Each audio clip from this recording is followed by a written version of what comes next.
Hello, and welcome to another episode of Owlbear Soup. I am Justin. And I'm Rich.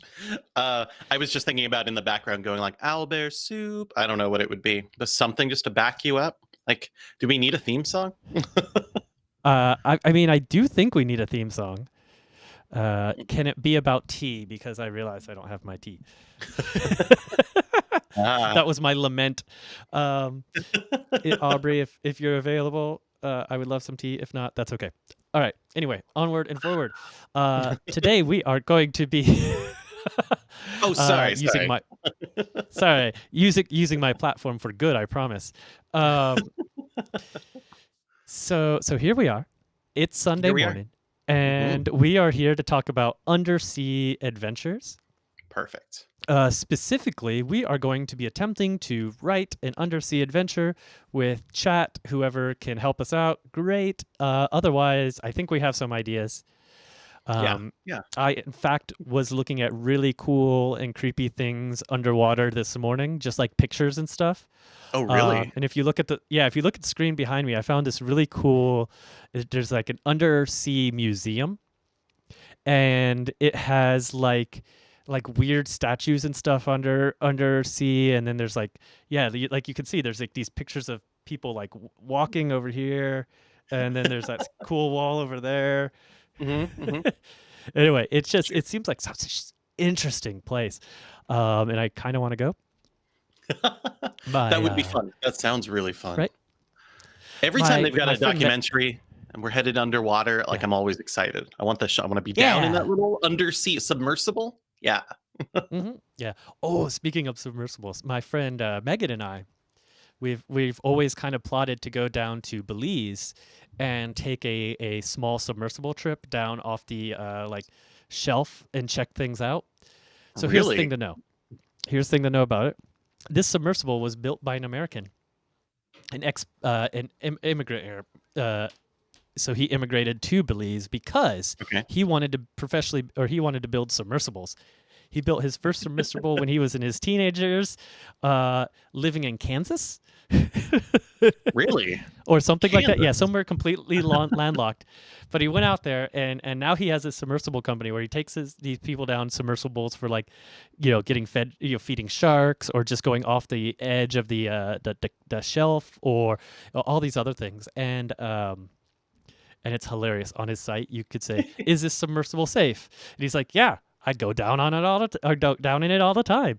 Do you have any kind of insurance? He's like, "No. Why would I bother with that? I live down here in Belize. If you we're not doing something safe. This is an at your own risk kind of venture." That's amazing. I'm like, yes, this is everything I want to do.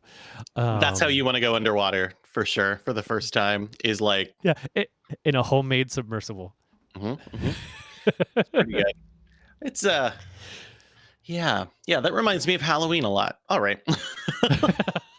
Totally build one out of cardboard and we're good. Oh yeah. Yeah, no, it just seems amazing. But you know, thinking about things like that really kind of put into perspective some of this underwater stuff we're going to talk Mhm. about. Yeah. You know, and one thing, you know, it's like even just looking at this image behind me, it's not super deep, and it's dark and creepy. Oh yeah. I think Right. that's something we need to make sure and remember to talk about as we delve deep into the Mhm. depths. I But first, I remember. think we have some news. Oh, Okay, I'm unless going to yeah, talk about. No, no, I'm going to talk about no, this later no, on.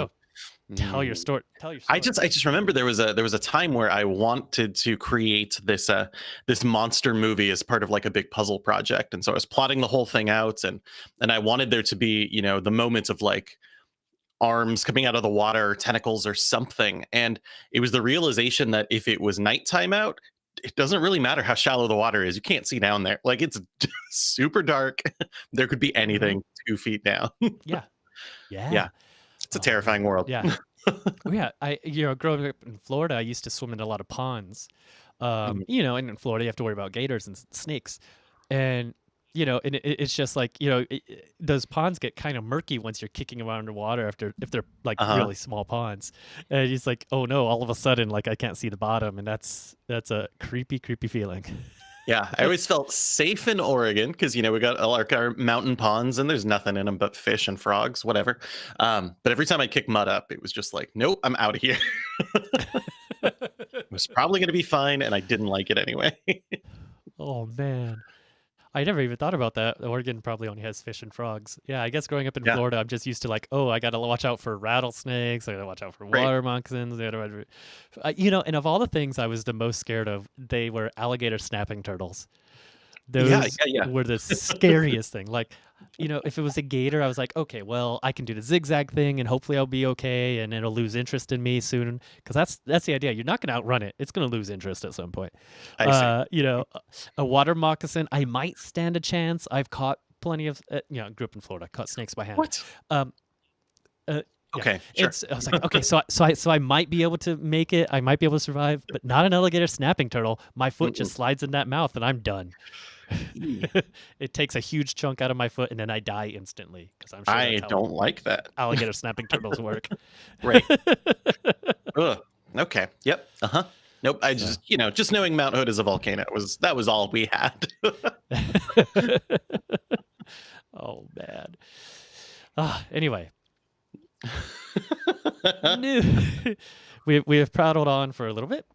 How Mhm. about some news? Getting us in the mood, that's all.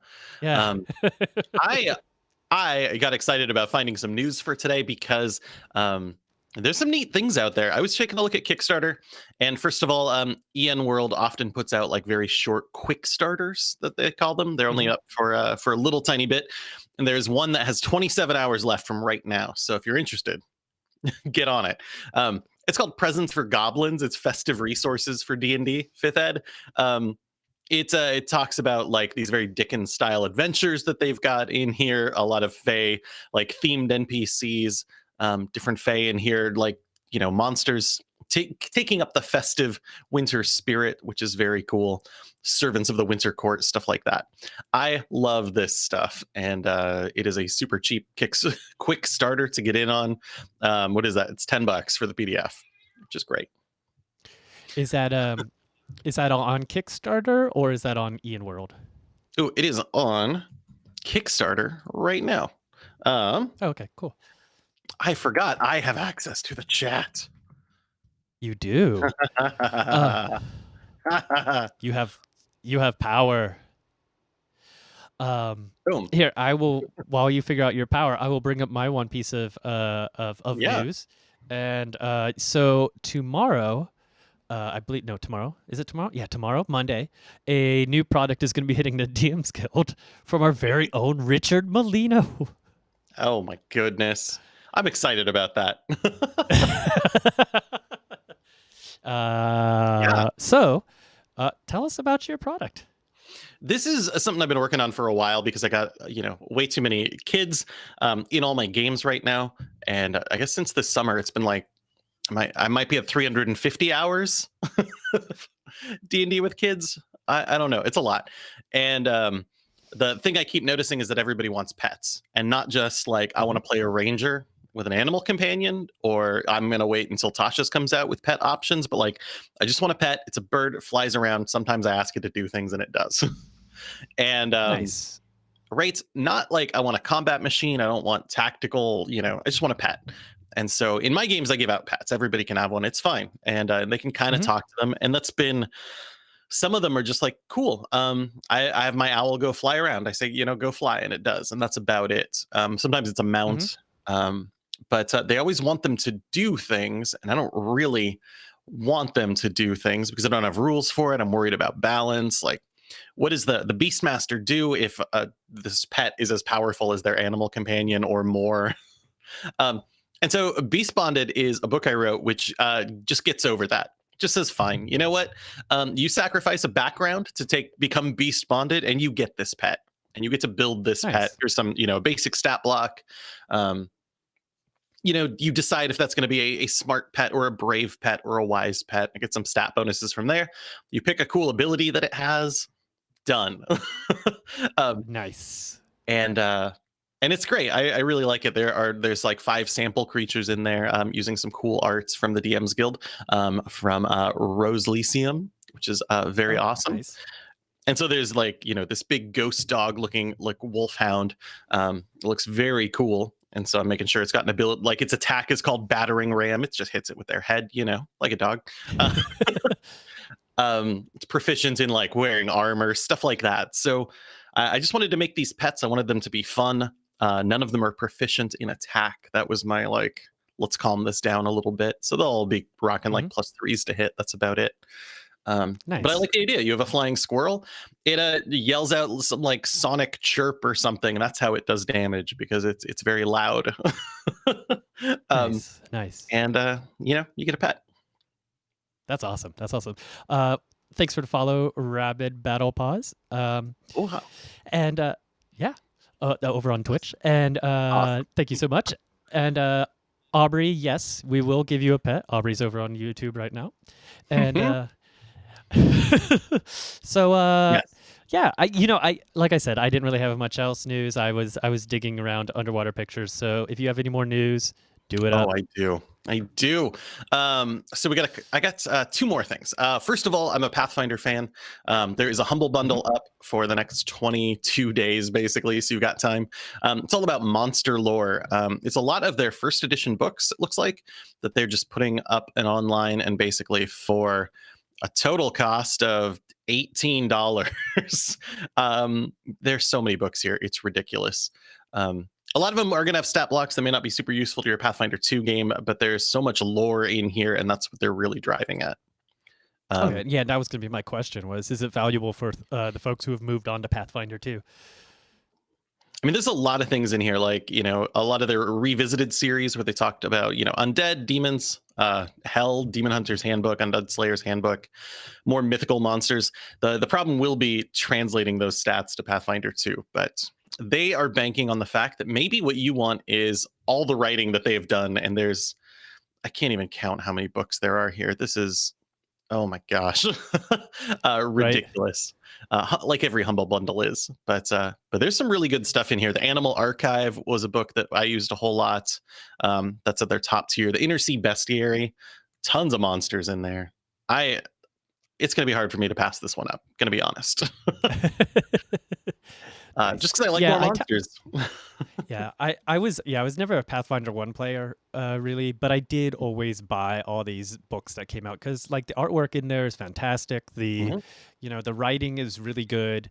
And some of the monster ideas are fantastic, and it's kind of fun to lift those and bring them over to my D&D Yeah. game or something. Mhm. So even if you're not a big Pathfinder guy, like if you just want that extra lore and those extra odds and ends, like Yeah. go for it. Yeah.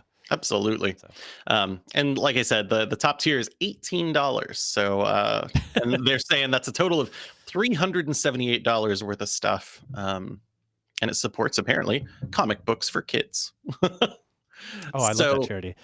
that's awesome. Yeah. That's a really great charity out of Denver. Oh, The yeah. Denver Comic Con. Yeah, the Denver Comic Con was put on by the that nonprofit Comics for Kids, and the idea is getting Mm. comics because they're an easily accessible form Mhm. of like reading, and get those in the hands of students, especially ones with reading issues, because it's supposed to be really good for that. Very So cool. That is great. Well, that's one of my two. The last ones. I only have one more, and this is for me very exciting because I've been waiting for a Fallout role playing game since 1997, I think. okay, Uh, so there's actually going to be a Fallout role playing game now. Because well, here's the thing, well, I have yeah, played Fallout role playing games, mhm. Yeah, a whole bunch of homebrew ones that were right. awful. Yeah, because Actually, they I just take that never back. came I out. did play.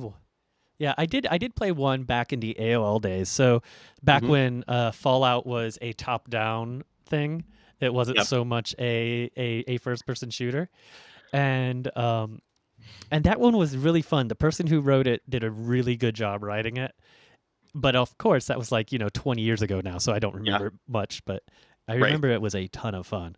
So tell me about this new Fallout. Well, I mean, it's been fun watching the series because I know that they were going to do one. I think back then for the top down, they were going to do one in third ed. They've had multiple plans. Hmm. They've all fallen through for whatever reason. Modifius is saying they're going to do it. All right. And they are. Well, there's not a lot of information right now, except it's coming out in 2021 second quarter.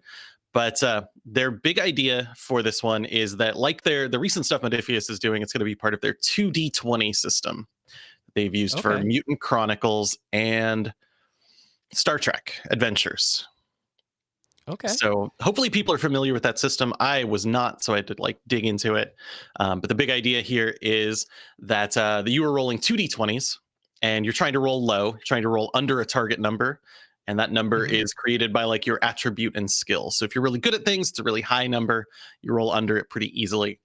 Um, if it's a a task that only needs one success. There we go. Hmm. um, then and you roll under the number twice, you get to bank one of those as momentum that'll help you out in the future. That's cool. If it needs like 3 successes or something, then you need to purchase extra d20s. And in the earlier games, that's recorded as like you're using your ammunition, which might go away at some point. You're using your resources. And anytime you buy extra d20s, you give the game master momentum or doom, I suppose. Oh, And so yeah. So it ramps. borrowing a little bit from the idea from the new Star Wars games, where you use light side, which gives the GM dark side points, and Yeah. back and forth, that type of stuff. Yeah. Modifius also has the World of Darkness license right now, right? No, it's Or- gone to Renegade. oh, it's gone to Renegade. Okay. Yeah. All right. Mhm. Modifius is the one who mishandled it a little bit. Right. So Yeah. I'm excited for Fallout because it's Fallout, and I'm gonna take a look at that game when it comes out for Modifius reasons. But Yeah. I'm hopeful that it kind of has what we've been looking for 20 years, 20 some years. 20 plus years. Yeah. Yeah. Yeah, and the only reason I bring up the World of Darkness system is I always feel like that's a solid, like the new World of Darkness system. Like if you Mhm. took that, the one where you play mortals and the vampires aren't quite as powerful, so not the old World of Darkness. Right. Also, Voice Blythe, thanks for the follow over there on Twitch. Thank you so much. I hope you enjoy the show. And I think that base World of Darkness system is fantastic to place in any setting. And I don't know if you've played it. It's a point buy system that uses D10s. And it just has a really nice flow to it as far as building mortals or building humans, just regular people, Okay. and then slowly evolving over time. And I think that does a really good job of that. And it feels like a very good modern system. And that's one that I've always thought of, like slapping, if I ever wanted to run a Fallout game, I'd slap Fallout on top of it. Or if I wanted to run a pirate game, I would slap pirates on top of it, right? I don't need the supernatural stuff.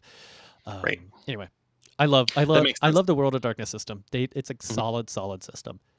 Is it? I haven't played it since probably like second ed or back in like the 10 years ago at least. Has the system changed a whole lot since then? I know it was D10s at that point, getting multiple successes. Nope. Okay, cool. Not a whole lot. Yeah. Yeah, not a whole lot. They just streamlined. Thanks for all the likes over there on YouTube. It's a more streamlined version of the old World of Darkness system, Okay. and it puts you more. At least in my opinion, it feels like they're trying to put you more in the seat of the mortals and the humans instead of the vampires. And Gotcha. then by this time, the vampires are so like their blood is so thin. I think we're up to 13th generation vampires at this point. Their blood is so thin that the vampires are almost closer to mortal at this point. Oh, So wow. Wow, wow. yeah, yeah, Okay. yeah, yeah. Interesting. So Very anywho, cool. so long prattle on about World of Darkness, which is I think Hey, a great system. I love talking systems, so sounds good to me. Um, I am Oh. excited to see this 2D20 system. There's more Cypher system out now, so more systems. Mhm. I know we're diving into All the D&D in systems. just a moment, but play more systems. Of course. Yeah, that's one thing I can always say is let's always play more systems while loving our D&D. Right. But are we did you have more news? No, I've wrapped my news. All right. I'm ready to go Fantastic. underwater for this adventure. All right, friends, let's write an underwater adventure.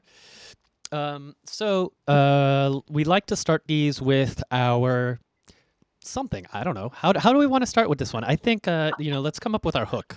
What is our adventure? Yeah, I think we need a start because this one is we're going to a mysterious place. We know that. What is going to get us there? Yeah. It's pretty important. Yeah.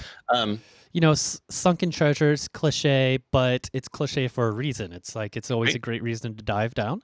Mhm. Artifacts is always interesting. Uh, Yeah.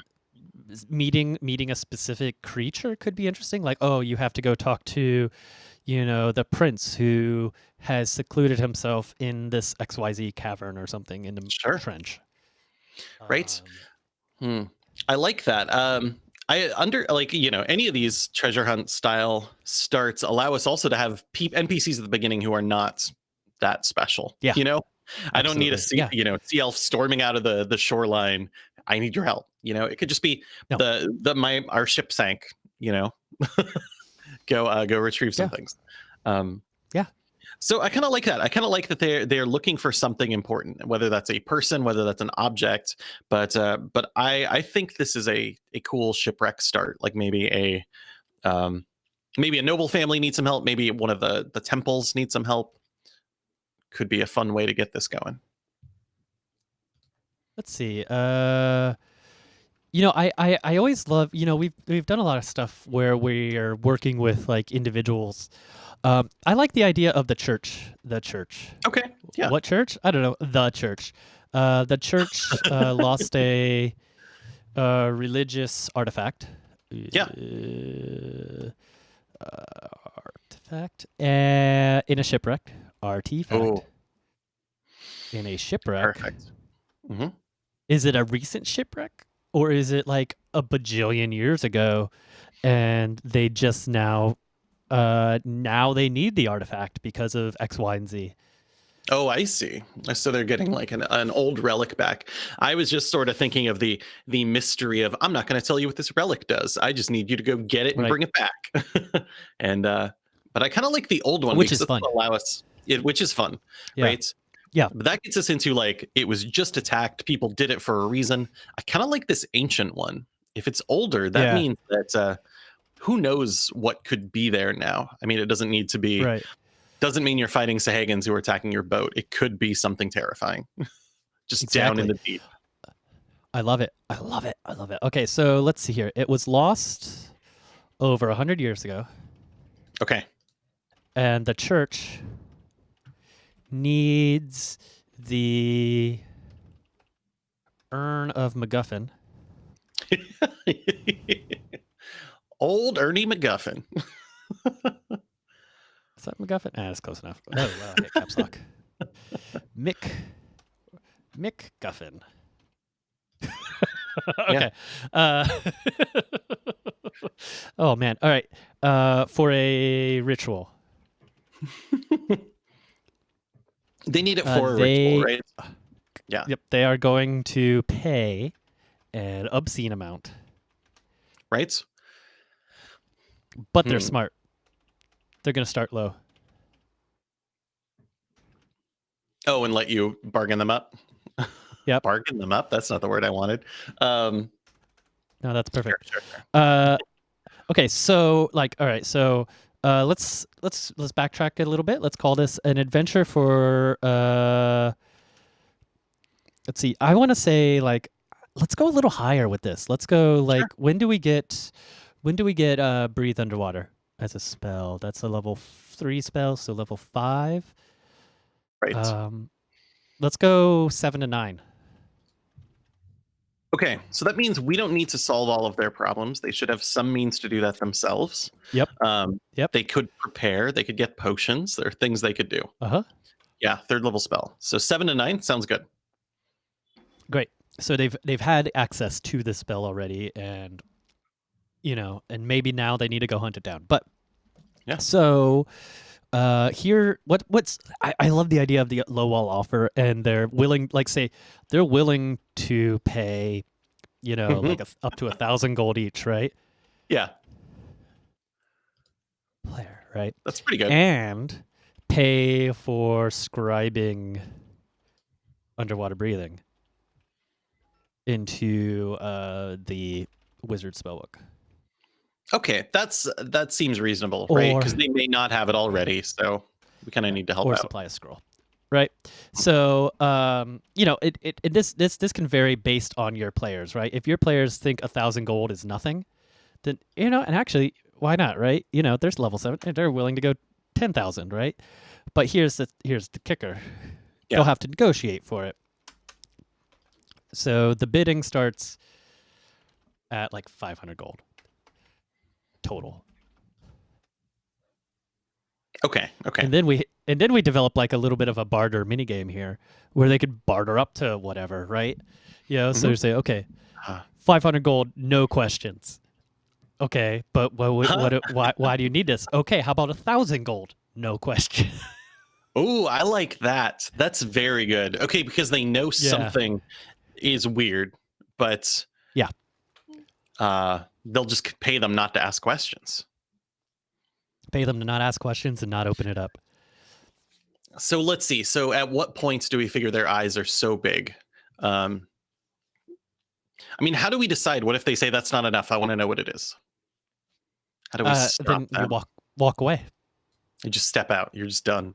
Yep, that's it. Okay. Then the adventure's over, right? Because you have to have some point of like, we're not going to know. I'm serious about this. 10,000 gold each player, right? Like they're willing to go that. But they say 500 gold for the entire party. So I think that gives plenty of room to grow that number to the point where they're like, okay, all right, here, let's do it. Right. And meanwhile, the rogue's thinking, yeah, no, let's take the money and then take the artifact, or open the artifact and figure it out anyway. Exactly. Right. You're playing the players. Right. And so on that note, right, so the last time they saw it, the artifact was in a box. Don't open the box. Yep. Yes. Right. Last time, it's carefully secured in a waterproof case. Bring it back with the case intact. Do not open it in any way. Is secured in a waterproof box. Yeah. With markings on it. Right. So, and this can be a handout, right? Yes. Yeah. They're going to need to be careful if they do open it, but we want them to have that opportunity. Right. I almost said like magical script on it, but I don't want anything to be magic about it, right? I want them to open it, and then I want them to see as they're opening it that it's a lead lined box with a thin layer of lead, so like their detect magic didn't. And so when they open it up, whatever's in there is going to be awesome. It's going to be awesome, right? Yeah. Whew. I like it, and I also like that it could be anything. It doesn't need to be something watery. It just was traveling by ship to get here, a while ago. Yep. So yeah, could be anything. I'm picturing him like opening it up, and then like the great old one comes out of it, and I mean, yeah. Make it a really like epic fight that they may or may not survive, right? But make it survivable. But we're gonna make it not easy. They're gonna pay for their. Yeah,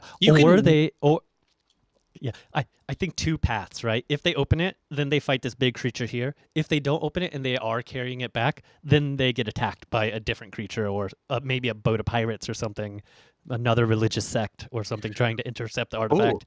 I was just thinking like the same religious sect. Like we decided we're just going to Oh, take it. We're oh yeah, we don't want you asking any questions. We're going to attack you and take it now. yeah, yeah. Oh man. So are these secretly like these are secretly priests of like Bane or something, right?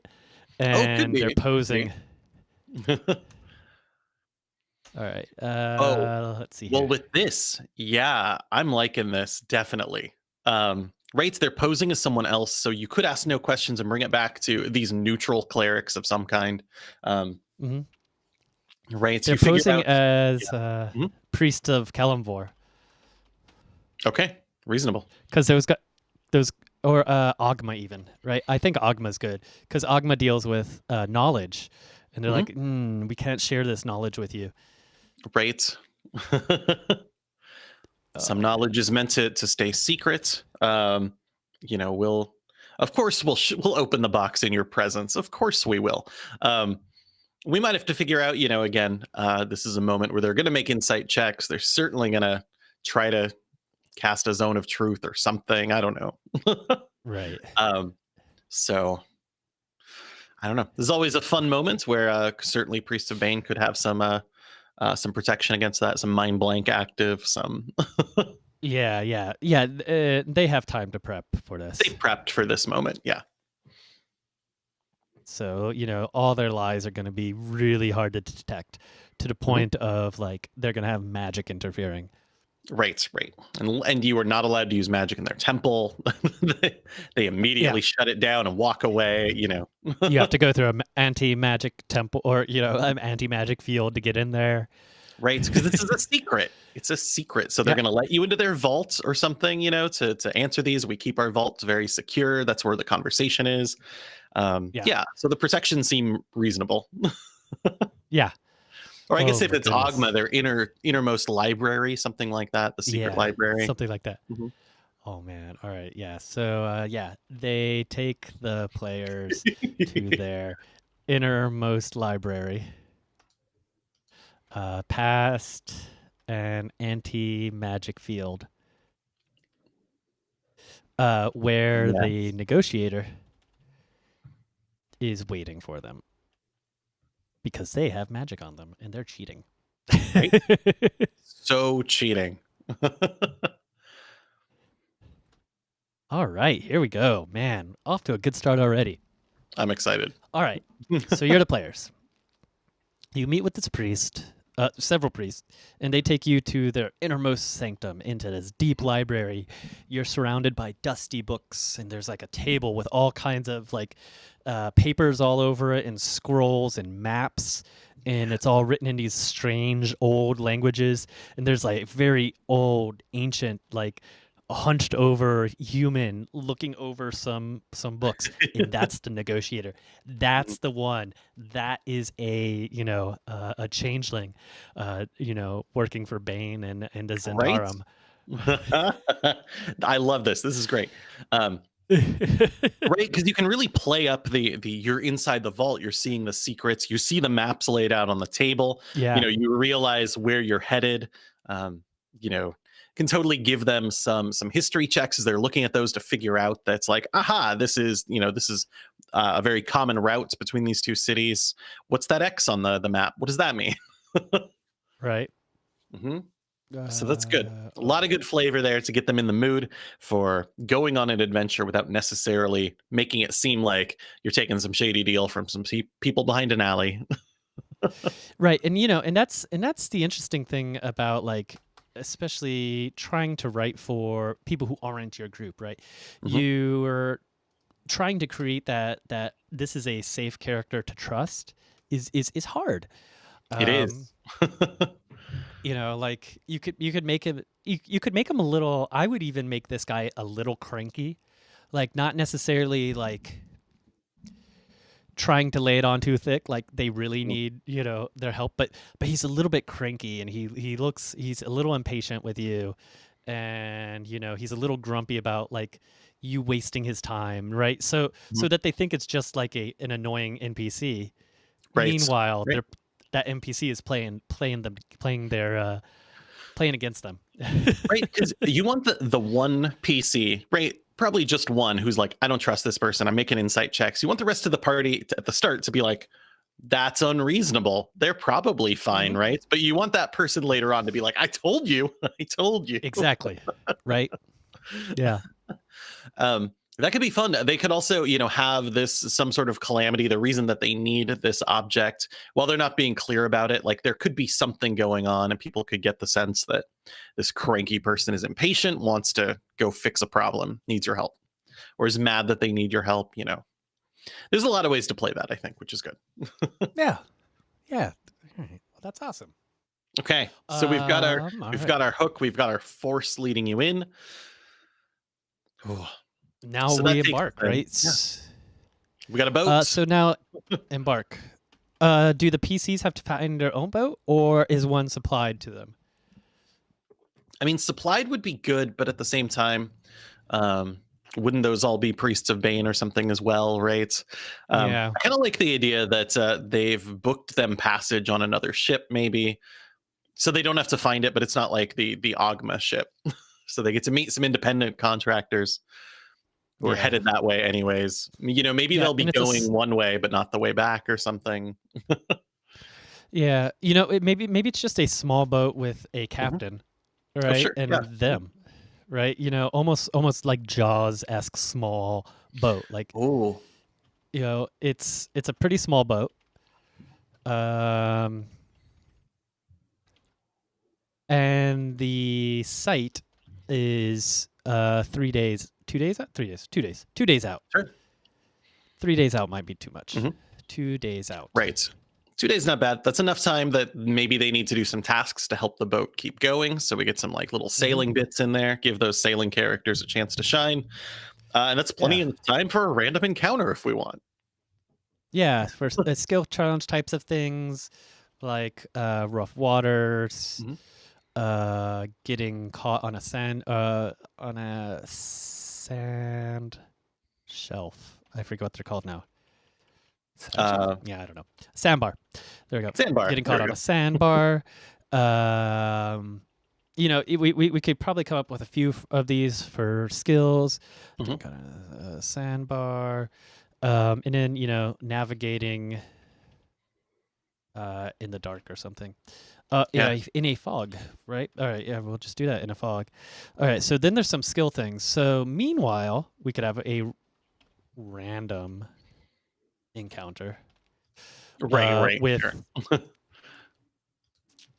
I don't know. So there's a couple options here. We could do pirates. Like, Mhm. but why would pirates attack this little ship? Because it's an easy target. They don't know that there's adventurers in there. Right. Or it could be Sahagin, which I love using Sahagin in this kind of thing. I love like having them crawl over the railings and Mhm. just have so many of them that it's like it's hard for them to beat them back, even if they're only like, I forget what level they are in 5th edition. I think they're like level CR 1.5, 2, something like that. I think they're pretty low in this edition, but I don't remember for sure. They could be higher. They could be 12 for all I know. I mean, I think So there's some that are a little higher. The Barons. yeah, Um, yeah. But ooh, oh, no, I was just looking it up. 1/2. CR 1/2. oh, perfect. Yeah, we just send a wave out at them, right? Right. A, I love that. wave of Sahagin. Sahagin. Close enough. Yeah. And Oh no, go ahead. yeah. Like a wave of them, and then they attack the ship too, right? So there's where the challenge comes in, because you also have to try to keep the ship afloat while Right. batting off monsters. There we go. So I like this a lot, because now, if I start thinking about this we were talking last time about traveling underwater over multiple campaigns. It's kind of like you got to scaffold them a little bit. Yeah. If these creatures are underwater, this is a perfect moment to start putting the underwater combat rules into place. Like that one's Hmm. attacking the hull. You need a piercing weapon if you're going to hit them. So here's some Yeah. pikes. We got that's perfect for getting off borders like Yeah. this. You can use your crossbows, your bow and arrow is not going to do much, but if they get onto the ship, then you're fine. Great sword going wild. Right. Yeah. Um, Yeah. Have like pikes, piercing. Yeah. Piercing weapons mhm, available. right. And maybe this is a moment as well, like we could call this random, and let's give it some purpose. Maybe the captain Hmm. says, like, yeah, I've noticed over the last well, no, because it's 100 years. um uh I want this to be a very dangerous area because this artifact is in it, right? It's a little wild. Maybe you start hearing the stories like, yeah, we usually try to avoid this part of the bay or wherever we're at because there's a history of monster attacks here. Yeah. So here, what if? Okay. So we have these 3 different skill challenge things in this combat. So what we do is, we have a story 1, right? A small story 1. And this is the captain telling a story Hmm. about these waters, Yeah, and maybe right? I was paid to keep my mouth shut, but I just I've got to warn you. Yeah. And then we have 3 small stories that over this thing he tells. And Mhm. what this does is this creates a cool sailor character, right? Because if you know anything about like the way sailors are depicted in popular media, they're always telling yarns, right? Right. It's what they do. So you write these 3 small, maybe like 1, maybe 2 paragraph stories that the grizzled sailing captain smoking his pipe, looking off into the ocean, he tells a story with his back to you. Create that kind of cinematic gravitas there, Mhm. where it's like, this old grizzled captain tells his stories I love it. about this area. And they're all a little bit outlandish too, but not Mhm. so outlandish that you couldn't find a truth in them. Right, right. And I don't think we need to do anything like get skill checks to find the truth out of it because we want to leave Right. that up to these characters to sort out. But Exactly. that's such a good idea. Right. They are going to leave at some point. They'll leave the ship. They'll leave their very knowledgeable captain behind. Hmm. So they go under. But that's fun.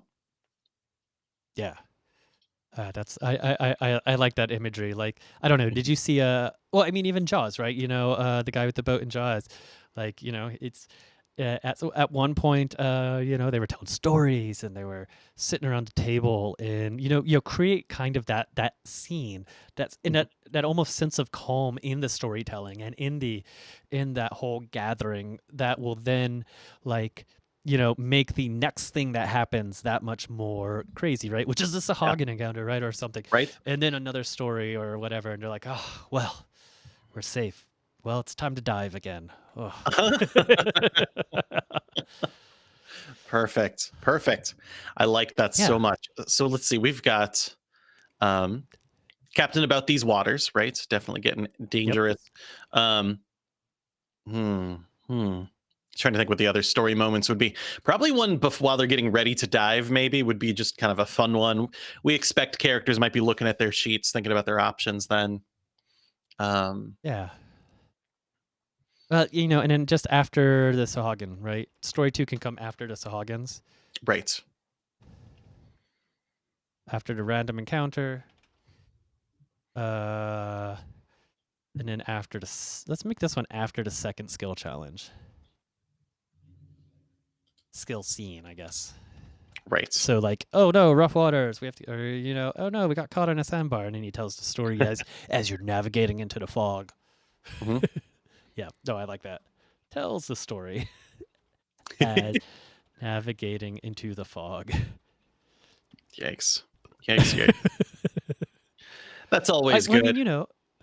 yeah, because I mean, I love the idea of all the cool things you can see in the ocean, but Mhm. also like it's creepy down there. It's getting dark Right. fast. We got to make it creepy. Yeah, I mean, I don't know if you've ever gone diving, like scuba diving, but I've done snorkeling, Snorkeling, yeah. and I'm a pretty strong swimmer, so I could swim fairly deep. And it's interesting, like having to depressurize your ears as you're going down, and how much colder the water is, and Yeah. how much darker it is down there. If you swim and you're looking under like a ledge or something. So, Right. It's just suddenly so chilled. It's unbelievable. right? So yeah, yeah. I think making sure those things get in there, like maybe all they've got is the ship is going to drop anchor so that you've got a Mhm. rope to get back to the surface. I don't Yep. swim down that rope. Good luck. Yep. Right. What else is the Ship. ship going to have to let you get underwater? That's it. Yeah. That's Ship it. drops anchor. Good luck. Yeah. Do you want a weighted belt so you get to the bottom faster? Yeah. Yeah. The captain can offer a weighted belt. I mean, A weighted belt and some swim fins, right? So, and these items aren't in the DMG. They're not nowhere. So what we can do is like weighted belt, plus swim fins, gives you 2 extra, or 10 extra feet of movement. right. Right. And so, I mean, even the swim speed characters could use them if they wanted to get that extra feet. But since most of our characters are going to be moving at half speed anyway, so your dwarf is going to be moving at 3 squares, 15 feet around about. Everyone's going to be moving right about there. So you give them an extra 10 feet. They're all just a little bit slower than they would normally be, but still not as good off as the swim speed characters. Right. And I know that advantage is a sacred mechanic, but these could give you get a point of advantage that you can use on athletics checks, give them you're going to be slow, but you can put on a burst at some point. Maybe that'll come up. Yeah. I don't know. Yeah. And then once per short rest, a boost, which gives advantage on an athletics check. Yeah. Check to swim. Right. Now I feel like I want those. Not only am I going to be going a little bit faster, right, my speed is probably going to be 20 down here with these. But if I get into trouble, I can do this thing. And I like that you said short rest, because if they're using water breathing, that's a 24-hour spell. So nice. We can give them some time down here. Yeah. I mean, how long will this take? Is this a single day adventure underwater? Or is it multiple days? I think for the purposes of this adventure, I think it should just be one dive. Maybe they spend up to 10 hours down there. Maybe. Right. But that's really the idea, is just this one dive. If we wanted to do something more where we interact with Denzians down there, there's a city they're going to or something, I think, a multiple day one would be a ton of fun. Sure. But I think looking at this one, I think it's just a day, because that also allows us to tax their resources a little bit extra too. Right. When you reduce it down to a day, you can do sweet things like that. Mm-hmm. And this is also, like we were talking about, that allows us to be as punishing as we want to with this, right? They've got to use their piercing weapons. We're not giving them any, magical, your great sword is fine abilities, right? Right. So we want them to struggle in this one, I think. I think we want them to feel out of their depth. Well, that's clearly...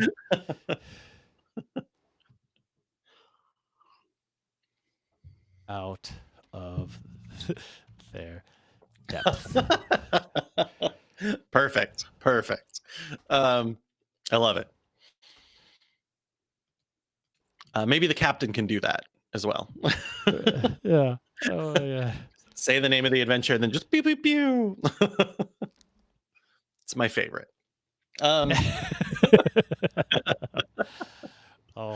man. Oh, wow. Okay, cool.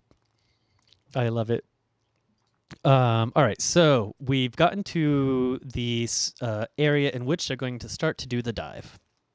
Right. They're prepared. They have a weighted belt and fins. They have an anchor that they can help climb down. What is that first initial experience like? Like, what's going to happen like as they're descending? So let's see. They're headed down this rope. They're getting to the bottom. I mean, definitely feeling the changes. I think we should talk, should be a moment to talk about pressure, things like that. Yeah. As they're going down. So let's see. I don't know, having a pressure test or something. I can't remember those rules off the top of my head, but making sure that comes up so they know this is going to be weird. They get a chance to swim around. And what do they need to do?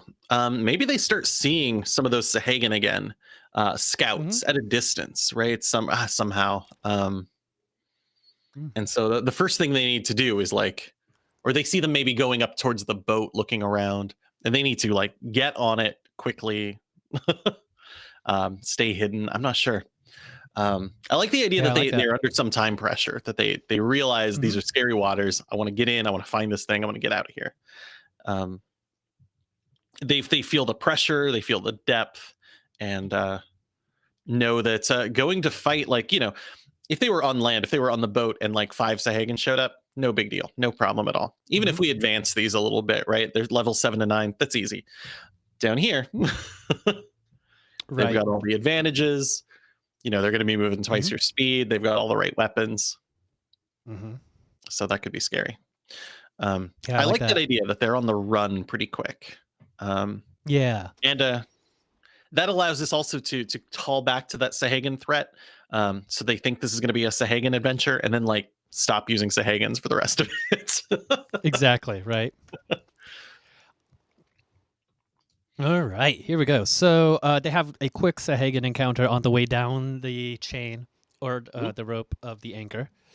They notice the Sahagans are heading towards the boat. They take care of that. They go down, and maybe we just have like a couple freebies, right? As you're going down, you see another Sahagan, you're easily able to take it out because it was by itself, and you Right. just kind of Right. keep layering on them, layering on the small enemies. Mhm. And these are no problem. They don't take any resources, and baddies. So no resources expended, but it's just to keep that pressure on. And Mhm. then they get to the bottom. What did it? Where are Right. they? What did they see? What's going on here? So let's see. So they've got a map. They know where the wreck was roughly, but they don't. We're not saying they show up right at the wreck immediately. Right. Let's see. What might they find down here? So it depends, I guess, if we want this relic to have some nefarious act, bringing in all the monsters. If that's what's going on, do they just find the bottom of this bay is just covered in bones or something from all sorts of different creatures? Is there an ancient war here or something? All right. So let me describe a scene that I'm seeing. I'm ready. All right. The the players edge over the shelf, right? Mhm. There's a shelf. So they edge over, it goes down. And it's Yeah. not a huge drop, but it goes down and they see the ship. Okay, so we want this And moment to happen. Yeah. hundreds of sharks circling it, Oh. and the ship rests in a graveyard of bones. Perfect. So that right there is a moment where they're going to have to take stock. Think about how they're going to get down there, deal with these sharks. Mm-hmm. Wow, what could they do? How could they get them out of there? Are they going to swim away if they come in? Are all the sharks going to attack? I mean, they're going to attack, right? Mm-hmm. So what are some options here? You're the player. I described that scene to you as the DM. What are the 3 ways you can think of getting into that ship and finding what you're looking for? all right, so sneaking's not going to work. But immediately I'm like, sharks like blood. Okay, so I just need to cut something up and throw it over there, right? So, I mean, that's where's those Sahagan? There's hundreds of sharks. So one Sahagan probably not going to do it, but the sense of blood is quite a bit. I don't want to frenzy them all. That would be pretty bad. I just need Mhm. to get them out of the way. Um, so that could be one way to do it. Potentially, I might say something like sonic spells, like a thunder clap, anything that can be heard 300 feet away, might be enough to actually spook them. And sure, Mhm. they're going to come back, but maybe that's enough to send them out for a little bit. Um, Yeah. uh, I what else don't could I I don't do? mind sneaking. I don't mind sneaking. Cuz maybe there's like little ledges and stuff all the way down the shelf Right, and I think we and they need can that kind of opportunity maneuver. too. Hmm. And then we can just do some skill checks, right? Yeah. Along the wall, like, okay, maybe stealth, like not so much. You get an easy stealth, right? It's not hard, like a for level like a DC 15 stealth, and they're fine because the sharks are circling. They're busy. Who Hmm. knows why they're circling? They're just circling, Yeah. and so it's pretty easy stealth because they're busy. They're not paying attention. But you have to make several athletics checks to properly maneuver, or like you get caught in between pieces of coral, or maybe you have to make an endurance check here or there. A couple of cool checks to work their way down. Yeah. And also, I mean, if the sharks are circling and it's for spooky, mystical, magical reasons, then maybe Hmm. if one of the sharks breaks off to attack, the other ones are still focused. I mean, we could still throw in Yeah. a smaller shark attack if we wanted. Or maybe there's other I, predators. Maybe there's assassin vines down here, yeah. If they what if they take the sneaking route? Um, Anytime they fail a check, a Mhm. shark peels off and they have to deal with it. Yeah, somehow. Uh, and maybe that's a moment to be like, well, that's why we brought along one Sahagan and then toss them out. Uh And huh. there they go. That one's good. You can only do Yeah. that once. There was that one simple fight you gave them. um, yeah, I like that. I think that's a good idea. Um, yeah, I know. When I sent kids underwater, there was a moment where there was a very narrow passageway they needed to get through, and there were I'd put plants kind of everywhere, and those vines Hmm. reached up at that Yeah. point, which was a fun little moment because if you're trapped underwater and you're worried about your breath, that could be scary. Since they're not holding their Hmm. breath, that's not as big a deal. Um, but maybe those vines have thorns, and if they puncture you, those sharks are going to start noticing you pretty quick. So you got to get out of there.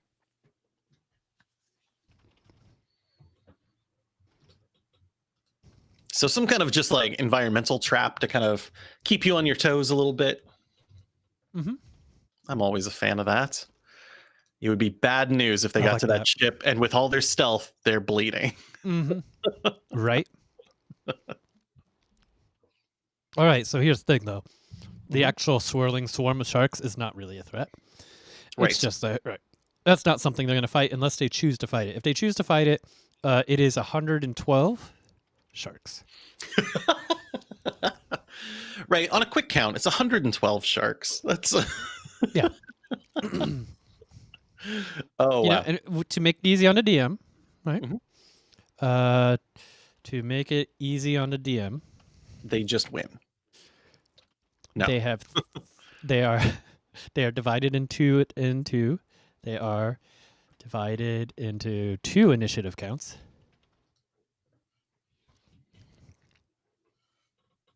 Divided. There we go. They roll a 20 and a 40 for initiative. Mhm. There. Right. Perfect. So I don't Um, know what a shark's base is, but let's add a 20 to one and a 40 to the other, and that's what they roll right. for initiative. Yeah. So I chances like are that, all the sharks will go first. which is what we want, right? I mean, you've got your fireball plan, but these things are fast. Um, Yeah, and and you're underwater, so yeah, boy, that should be like I don't want to exciting. And make then it. we'd have to come up with I a don't want to make it. huge swarm of sharks. Yeah. Yeah, I don't want to make it instant death, but I want to make it like so much of a threat. There is no way they're going to win, and they have to run. Right. Right. Right. Right. And if you write it that way, the DM is going to see that and realize that, hopefully, and talk them down.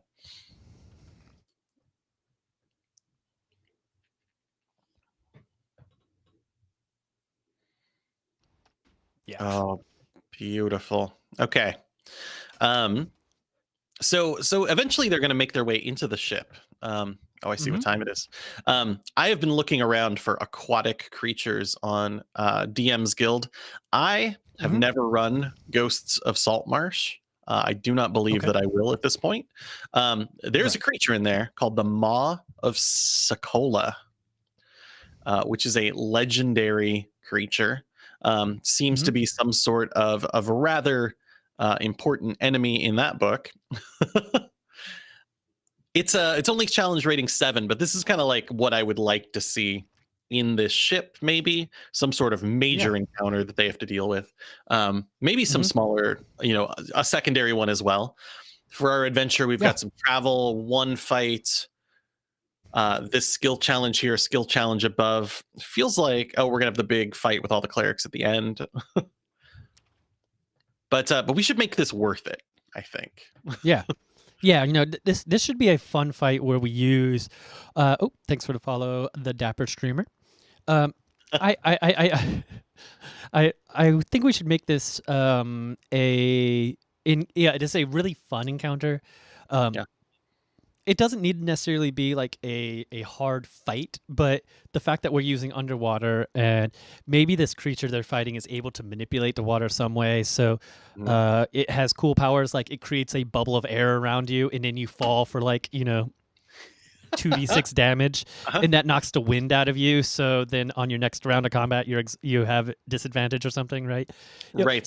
Weird, fun things like that, right? That it's where Yeah. it's you're 7 to 9. You have some cool abilities and some cool skills at this point, Mhm. but this is just a very interesting fight. Like Right. I want them to use resources. I want them to feel like this was a fun fight. I don't want them to be completely broken because they need to Yeah. have some resources left in case they open the box.